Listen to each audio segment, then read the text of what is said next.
Muito bem, bem-vindos à aula 5, onde nós vamos ver alguns agentes físicos como ruído, iluminação e conforto térmico. Nós vamos ver no ruído o decibel, dose e algumas fórmulas interessantes. Normalmente, quando eu pergunto para um aluno o que é o decibel, tem aluno que fala, bom, decibel é a 10ª parte do bel. Tá certo, é a 10ª parte do bel. Então, o que é o bel? E aí eu faço duas perguntas que vou resolver no texto que vocês recebem, perguntando, por exemplo, como é que você pode medir o número de alunos numa sala de aula em decibel? Ué, mas decibel não é associado a ruído? Não. Decibel e bel são adimensionais, não são unidades, não são grandeza, não são nada. Eles são dados por uma expressão desse tipo. O bel, você pega a grandeza, divide pela referência, toma o logaritmo.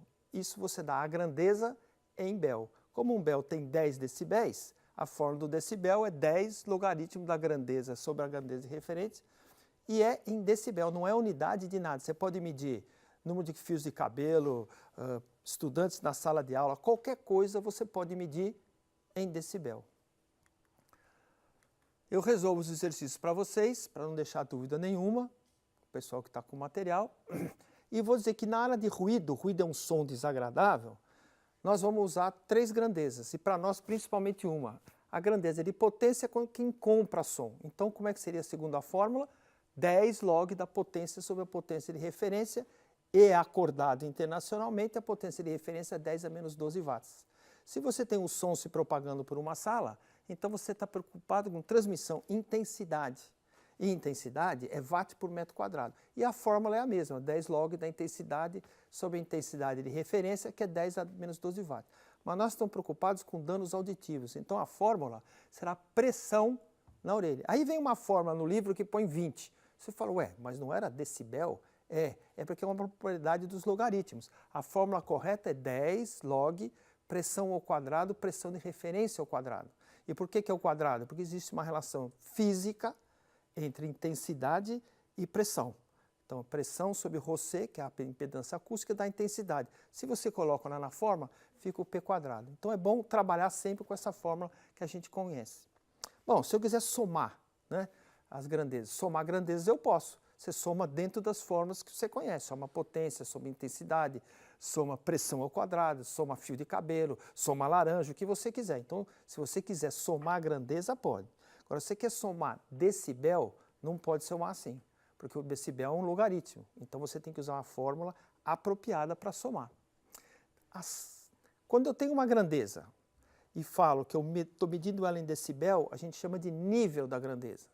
Então, nível de laranja, nível de ruído, nível de velocidade, significa que você está medindo em decibel, que é um adimensional, né? Se você quiser somar adimensionais, então você pode deduzir essa fórmulazinha que é muito simples. Aquilo que estava dentro das expressões de soma é 10 elevado ao nível em decibel dividido por 10, mais 10, o segundo nível dividido por 10. Então, se você quiser somar decibel, você soma com essa fórmula, que é muito fácil também de deduzir, vocês podem deduzir, vem da definição de decibel, e a gente diretamente soma os níveis de decibel. E tem alguns exemplos. Agora eu vou falar da orelha, onde tem dano auditivo. Então eu gosto de perguntar assim, quantos sentidos nós temos? Quantos são os sentidos humanos? A gente fala a visão, o olfato, o tato, a audição, o gosto, né? A gente fala 5. Na verdade são 7. Eu não sei porque no Brasil ensinam 5. Desde 70, já em livros de biologia do colegial, lá, quando eu estudava em Stanford, já se falava em 7 sentidos. A única explicação é que talvez o Brasil não tenha astronauta, então a gente não pensa nos outros 2, mas que existem, existem. São o sentido de orientação, movimento e o de equilíbrio. Quando você tem um problema chamado labirintite, é a inflamação do labirinto, da orelha, e você perde o equilíbrio, você cai. Então nós temos 7 sentidos. Se eu te amarrar vendado e botar você de ponta cabeça, você sabe que está de ponta cabeça, mas você está vendado, como é que você sabe? Porque são os sentidos que estão na orelha, né? Curioso também que a orelha, com a acupuntura, você pode ser um bebê de ponta cabeça, então você quer massagear a sua cabeça para dor de cabeça, as suas costas, você pega os pontos. Para os alunos eu gosto de dar muito esse ponto aqui dentro da orelha, que é o ponto antidepressivo. Então depois da prova, depois que você brigou com a namorada, massageia esse ponto aqui, que é uma boa coisa, tem a ver com um dos sentidos, dos 7 sentidos da orelha. E como é que a gente ouve? A gente ouve numa faixa de espectro, então uma faixa, né, que vai de 20.000 Hz a 20 Hz, E em decibel também vai de 0 a 120. Acima de 120 é limiar da dor, né? Então, se tiver menos de 20 Hz ou mais de 20 minutos, você não ouve. Acima é dor e abaixo também não tem energia suficiente. Se você puser em termos de voz e de música, então a zona amarela é música, que você ouve um pouco mais, e a voz normal das nossas conversas é da faixa aqui de 500 a 4.000 Hz, essa faixa normal da nossa voz. Acontece que a orelha, ela não ouve igualmente todos os sons. Então se padronizou internacionalmente que 1.000 Hz, o que o aparelho mediu, decibelímetro, é o que a sua orelha está medindo. Então, a 1.000 Hz, 100 decibéis, o aparelho mostra 100 decibéis, a sua orelha fala para você 100 decibéis. À medida que a frequência vai baixando, como andar nas teclas do piano para o lado grave, a orelha ouve pior que o aparelho. Então o aparelho continuará medindo decibel, suponha que ele estava medindo 100 decibéis, mas você vai ouvindo cada vez pior. Por isso que a escala vertical é negativa. Então se eu tiver mais ou menos 60 Hz, os mesmos 100 decibéis que o aparelho indica, nós vamos dizer que vale 70, que eles são mais fracos. Não é verdade, é que o aparelho ouve pior, a orelha ouve pior. Então os aparelhos, quando a gente vai medir para ver doença da orelha, eles têm a ver com a curva A. B e C são curvas que tentaram imitar a orelha humana. E a que mais se usa é a A. Vocês vão ver aí na NR15, que está lá dBA, ou seja, está medindo em decibéis, depois compensados com a curva A. Se não tiver só for dB, é o aparelho medindo. Se for orelha humana, é dBA. Então, se a gente olhar a norma, manda aplicar registro no slow, que é devagar, com curva de compensação A, que é assim que a norma é feita para a gente, né? Eu pus aqui um pouco da tabela para vocês, copiei da NR15, então diz que para 85 decibéis a gente pode ficar 8 horas por dia. Se você passar para 90 decibéis, já fica 4 horas. Se você passar para 95 decibéis, é 2 horas. Ou seja, estamos falando um pouco de dose, né? Quer dizer, alguma coisa tem que ser constante. Se você aumenta o nível de ruído, você abaixa o tempo de exposição. E na norma brasileira é interessante que nós vamos até 115 dBA. Acima disso você não pode ficar nem 1 segundo nem 2 segundos, tem que ter proteção auditiva. A norma brasileira para em 115 dBA. Já aquela norma da CGH, do livreto da BHO, ela já vai até mais disso aí, mas são segundos que você pode ficar. Pela NR15 é o limite 115, acima disso tem que usar proteção auditiva, né? Se você quiser somar as doses parciais, essa formulinha também é muito útil aí na NR15. O T minúsculo é o tempo que realmente você ficou exposto. E o T maiúsculo é o tempo que você poderia ter ficado. Então, se você ficar 8 horas a 85 decibéis, você ficou 8 horas, podia ter ficado 8 horas, já deu a dose de 100%. E essa formulinha você pode falar assim, 2 horas de manhã a tantos decibéis, 2 horas na hora do almoço a tantos, 2 horas à tarde, e você pode somar essas frações e dar a dose. Ó, no dia cheguei a 85%. Qual é a grande vantagem de trabalhar com dose? Soma, é linear, não tem nenhum problema, decibel não é.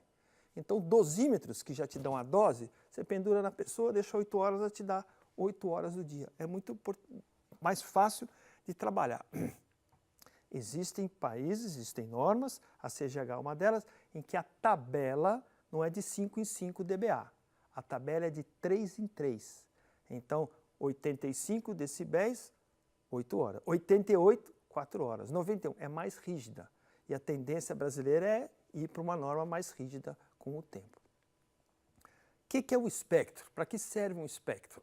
É a última coisa desse conceito de ruído. O espectro você tem frequências no eixo horizontal e níveis em decibel. Então você pega uma máquina, põe filtros no decibelímetro e para cada faixa de frequência você mede só a pressão, a energia, a potência desta faixa de frequência e constrói os pontos.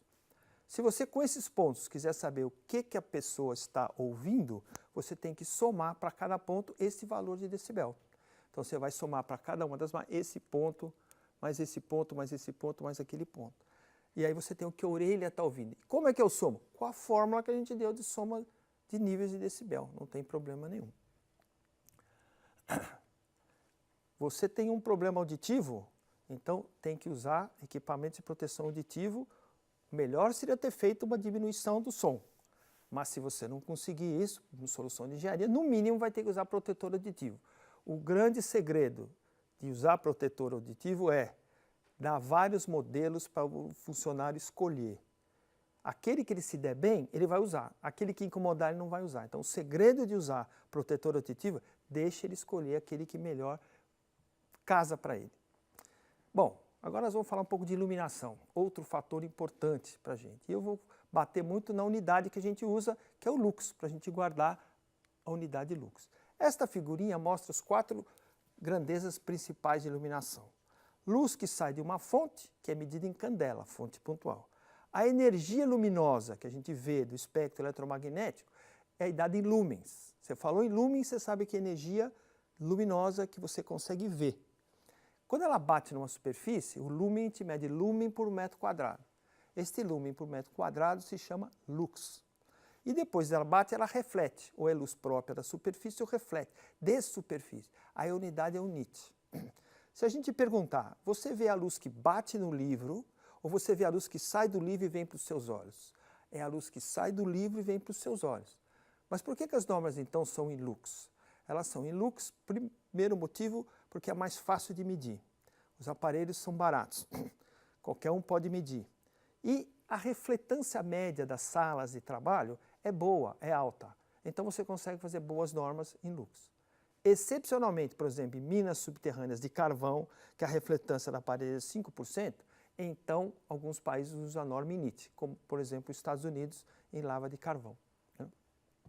Então, repetir para vocês que a gente usa lux nas nossas normas porque é uma medida fácil de medir, tem boa refletância da volta. E isso é um luxímetro, um aparelho simples de medir, fácil de medir, tem boa precisão, com preço razoável e assim por diante. Aí as normas. Como é que estão as normas? As normas começaram bem antes e foram mudando e se basearam então numa norma da ABNT, que é a norma 5413. Recentemente, alguns anos atrás, poucos anos, a ABNT mudou essa norma e fez uma norma muito mais específica, muito mais complexa. Ela é ótima para quem vai fazer projetos de iluminação, arquitetos, engenheiros civis, mas ela é muito ruim para quem vai fazer medidas de higiene e segurança, que é uma coisa muito mais simples. Então, há uns 2 anos, acho que 2014, o Ministério do Trabalho saiu um decreto dizendo que é para usar a norma antiga, que eu vou passar aqui com vocês para a gente dar uma olhada, né? A norma antiga, que é bem mais fácil. Então, você tem no escritório, numa sala, no auditório, como é que seria a iluminação que você vai ver? E eu dou uma tabelinha para vocês, a tabela mais simples anterior, são 3 grupos, o grupo A, B e C, e vai aumentando o nível de exigência com os exemplos que você tem do lado direito. Por exemplo, em depósito, recintos não usados para trabalho contínuos, etc., você precisa de 50, 75 lux. São umas penumbras que você enxerga muito bem. Por exemplo, se você tiver iluminação para a área de trabalho, escritório, sala de aula, onde você assiste aula, então já foi para 500, 750 e 1000. Qual que você usa? Já é um pouquinho mais além, é uma norma, uma regrinha muito simples, mas foge um pouco do escopo desse curso. Pegue o valor do meio, você pega o seu luxímetro, vai na sala de aula, se tiver 750 lux, você vai lá, a sala de aula está boa para eu trabalhar. E aqui até 20.000 lux, 10.000 lux, que são UTIs, que são sala de dentista, sala de operação, pode chegar a esse nível. Não é bom para trabalhar, porque vai dar um cansaço visual com o tempo. Bom, aí a terceira coisa que é um fator importante para a gente é o conforto térmico. A gente vai falar um pouco de calor, não muito de frio, que existe norma, etc., mas para frigoríficos, para embarques em portos frigorificados e assim por diante. Vamos falar de calor. E aí eu preciso de 3 conceitinhos novos. Temperatura de bulbo seco, TBS, temperatura de bulbo úmido, TBU e temperatura de globo. Vamos ver do que se trata do que nós estamos falando. Por exemplo, todo mundo quando pensa em calor, pensa fornos de siderurgia, corridas de metal líquido, né? Essa foto aí é da uma usina de Niquelândia, que eu tirei e eu pus duas setas, mostrando pessoas trabalhando muito próximas e com roupas de proteção. Agora, será que na nossa vida, no dia a dia, tem alguém que passa por uma situação dessa? Tem. Você não come pizza sábado à noite? Imagina o pizzaiolo que entra às 8 e sai às 4 da manhã e fica naquela boca de forno, né? Então ele sofre, e se você for olhar se ele está dentro da norma, ele não vai estar dentro da norma, né? Seria até um teste interessante vocês fazerem, né? Como é que a gente raciocina com calor? Calor raciocina assim, o corpo aqui, os órgãos principais, o cérebro é o núcleo. As mãos, as pernas, os pés são a casca. A temperatura da mão pode ser 25 graus, 45 graus, não tem importância. O núcleo não pode variar mais de 1 grau. É 37, é 36 ou 38. Os parâmetros para medir, inclusive o IBU-TG, é para que não varie mais de 1 grau a temperatura do núcleo. A 40 graus começa a ter destruição das células já, né? Vou lembrar que existem doenças associadas ao calor, várias. 2 delas estão aqui, insolação e exaustão. A pessoa se sente mal, fica tonta e desmaia. Elas são diferentes. Vocês leiam na tabela aqui que uma você tem que atender resfriando o corpo, outra você tem que aquecer o corpo, uma você tem que levar a cabeça, outra você tem que levar os pés. Não trate uma pessoa que tem uma doença térmica se você não for o médico do trabalho ou o enfermeiro do trabalho, que eles sabem distinguir as duas. Olhando a tabela vocês vão ver e sabem na hora como tratar. Então nós vamos cuidar da prevenção do ambiente de trabalho, o que está acontecendo. Então se você for no anexo da NR15 do calor, eles vão mostrar algumas coisas para vocês, né? Os equipamentos, as temperaturas, e o principal equipamento é a árvore de termômetros.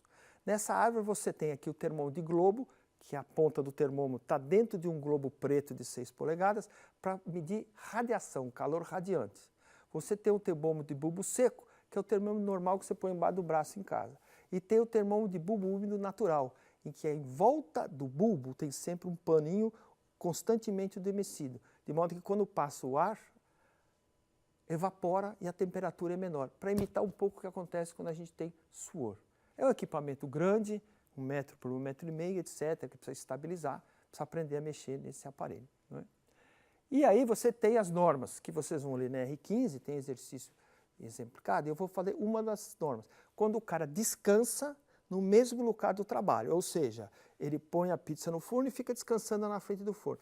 Esse tipo de situação é difícil, é raro na prática, mas existe na norma e algumas vezes acontece. Então aparece uma tabela desse tipo aqui. Descanso no mesmo local de trabalho.